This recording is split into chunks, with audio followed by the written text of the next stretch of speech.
നമസ്കാരം. ജനസേവ 2.0 യൂട്യൂബ് ചാനലിലേക്ക് ഏവർക്കും സ്വാഗതം. ആദ്യമായിട്ടാണ് നിങ്ങൾ ഈ ചാനൽ കാണുന്നതെങ്കിൽ സബ്സ്ക്രൈബ് ചെയ്യാനും ലൈക്ക് ചെയ്യാനും താഴെ കാണുന്ന ബെൽ ബട്ടൺ അമർത്താനും ശ്രദ്ധിക്കുമല്ലോ. കാലശേഷം വീട് കൈമാറാൻ വിൽപ്പത്രം എഴുതണോ? വിവാഹിതനായ ഞാൻ സ്വന്തമായി വാങ്ങിയ വസ്തുവിൽ 900 സ്ക്വയർ ഫീറ്റ് വീട് വെച്ചിട്ടുണ്ട്. ഞാനും അവിവാഹിതനായ സഹോദരനും ഈ വീട്ടിലാണ് താമസിക്കുന്നത്. എനിക്ക് 64 വയസ്സായി. ഇപ്പോൾ വാക്കാൽ പറഞ്ഞിരിക്കുന്നത് പോലെ നിയമപരമായ നൂലാമാലകൾ ഒന്നുമില്ലാതെ എൻ്റെ കാലശേഷം സഹോദരനും സഹോദരൻ്റെ കാലശേഷം സഹോദരിയുടെ മകനും യഥാക്രമം ഈ വീട് ലഭിക്കാനായി ഞാൻ എന്താണ് ചെയ്യേണ്ടത്? വിൽപ്പത്രം എഴുതാൻ വലിയ ചെലവ് വരുമോ? ഇതാണ് ചോദ്യം. ഉത്തരം നമുക്ക് നോക്കാം. പ്രായപൂർത്തിയായ ഏതൊരാളുടെയും വസ്തുവകൾ സ്വന്തം ഇഷ്ടപ്രകാരം കൈമാറ്റം ചെയ്യുന്നതിന് നിയമപ്രകാരം അവകാശമുണ്ട്.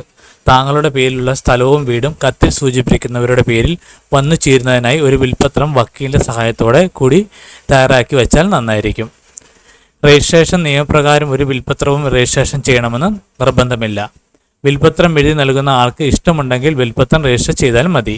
എങ്കിലും ഭാവിയിലെ ചില സങ്കീർണതകൾ നിയമപരമായും അല്ലാതെയുമുള്ള ഒഴിവാക്കുന്നതിന് വിൽപ്പത്രം രജിസ്റ്റർ ചെയ്യുന്നതാണ് നല്ലത്. താങ്കൾ സമീപിക്കുന്ന വക്കീലിനെയോ ആധാരം എഴുത്തുകാരനെയോ ആശ്രയിച്ചിരിക്കും വിൽപ്പത്രം തയ്യാറാക്കുന്നതിനും മറ്റും ആവശ്യമായി വരുന്ന ചെലവ്.